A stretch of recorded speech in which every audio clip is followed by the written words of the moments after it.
দাদা এগুলো কি গাছ গো? এগুলো এগুলো হচ্ছে মোড়ক ছোটা গাছ। এর পাতা দিয়ে হেভি রেসিপি বানানো যায়। ও তুই কি এগুলো খাবি? হ্যাঁ।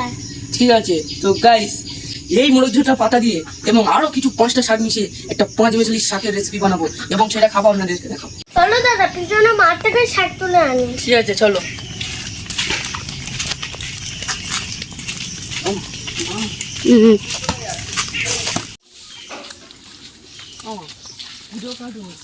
কি বলিস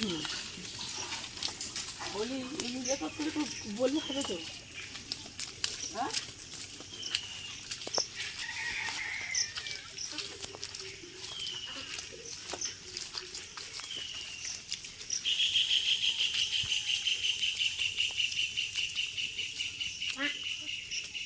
তো দেখুন গাইস চারিদিকে কত শাক হয়েছে।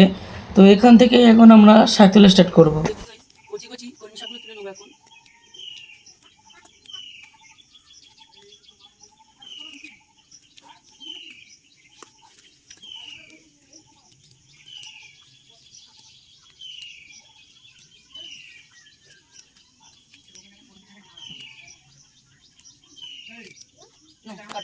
দেখুন গাইস এই শাকগুলোকে আমাদের এখানে খোলাকুচি বলে, আপনাদের ওখানে কি নামে এটা পরিচিত আপনি জানাবেন।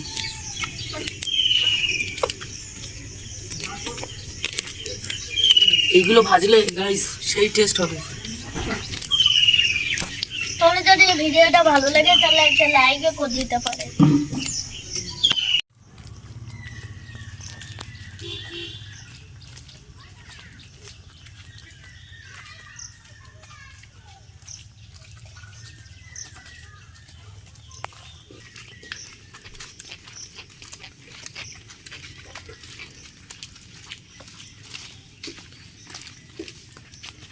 গাইস এবার আমি কিছু সজনে পাতা পেরে নেবো।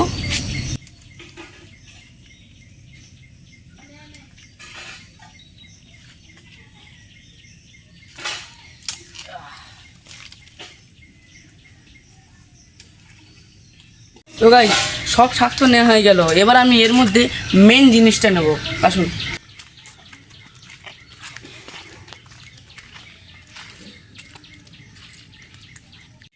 গাইস এই শাকের রেসিপি দুর্দান্ত লাগে গাইস, হ্যাঁ গো ভিডিওটা ভাই, শেষ পর্যন্ত দেখবেন। যদি তোমার ভালো লাগে তাহলে একটা লাইক করে দেবেন, কমেন্টে বলে যাওয়া আর পরবর্তীতে কি কি খাওয়াচ্ছে না। হ্যাঁ গাইস দেখুন কত সুন্দর একদম তরতাজা। এগুলো হচ্ছে একদম গ্রামীণ। তোমরা যদি একবার খাও আরো বারবার খেতে চাইবেন। আপনারাও এত বাড়িতে সুন্দর টেস্ট করে স্বাদ। দেখবেন এর স্বাদটা কিরকম। তো দেখুন গাইস এখন আমি শাকগুলো ভালোভাবে ধুয়ে নিয়েছি, তারপরে সুন্দর করে কুচিয়ে নেব।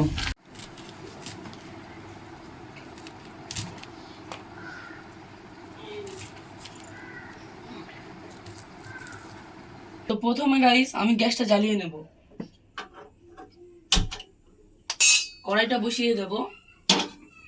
এবার দেখে নিন গাইস ধুয়ে রাখা শাকের সাথে মাঝারি সাইজের একটা আলু কুচে নেব যাতে এর স্বাদটা আরো বাড়ে।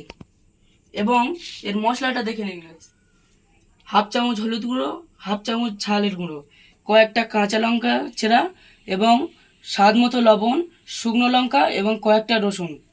সিদ্ধ করার জন্য আলু এবং শাকটা আমি একসঙ্গে দিয়ে দেব।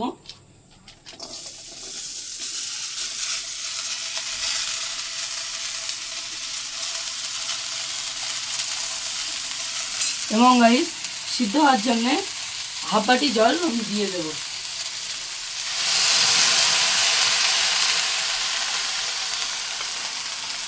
আর দেখুন গাইস এর মশলাটা আমি দিয়ে দেব, 1/2 চামচ হলুদ এবং তার সঙ্গে ঝাল, কাঁচা লঙ্কা চেরাগুলো এবং স্বাদ মতো লবণ। বন্ধুরা শাকে বেশি পানি দেবেন না, এমনিতেই শাক থেকে প্রচুর পানি ওঠে। এবার দেখুন আমি ফোড়নের জন্য রসুন এবং শুকনো লঙ্কাগুলো রেখে দিয়েছি, এগুলো পরে দেব। বন্ধুরা এটা আমি 7 মিনিটের জন্য সেদ্ধ হতে দেবো, তারপর 7 মিনিট পরে এসে এটা আবার খুলবো। শাকগুলো সিদ্ধ হয়ে গেছে।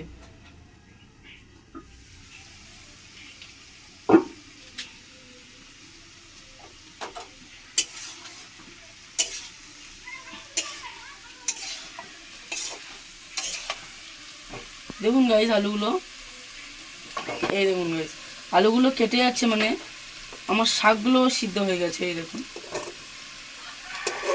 এবার আমি এই শাকগুলো অন্য একটা পাত্রে নামিয়ে নেব।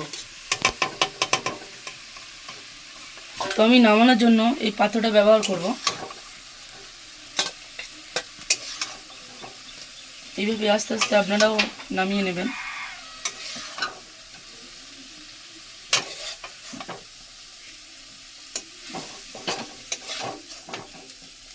এবার আমি শাকে ফোড়ন দেওয়ার জন্য এই রসুনগুলো ছেঁচে নিয়েছি এবং শুকনো ঝালগুলো টুকরো করে নিয়েছি।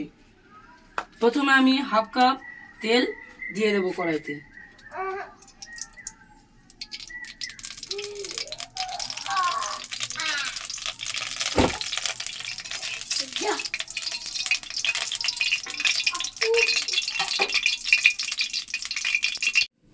তো বন্ধুরা, তেল এখন গরম হয়ে গেছে। ফোড়নের জন্য আমি রসুন এবং শুকনো ঝালগুলো একসঙ্গে দিয়ে দেবো।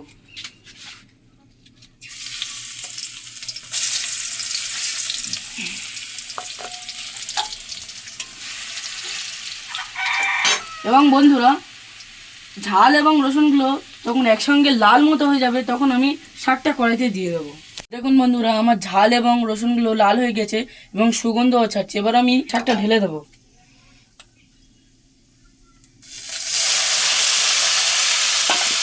Ready guys.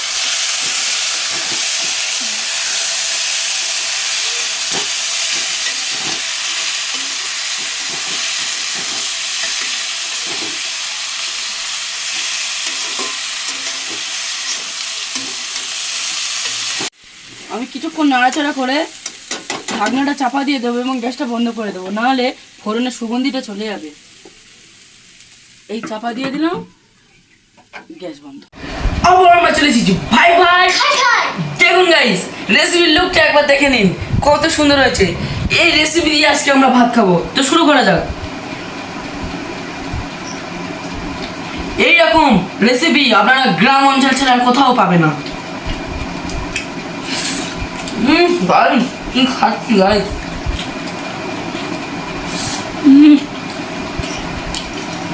তো গাইস, এইরকম সবুজ শাকের রেসিপি শুধু আপনার গ্রামীণ অঞ্চলেই দেখতে পাবেন, আর কোথাও দেখতে পাবেন না। এবং গাইস, আরেকটা কথা, আমাদের ভিডিওটা ভালো লাগলে একটি লাইক এবং সাবস্ক্রাইব করে দেবেন। একটা কমেন্ট করে দেবেন। Bye bye.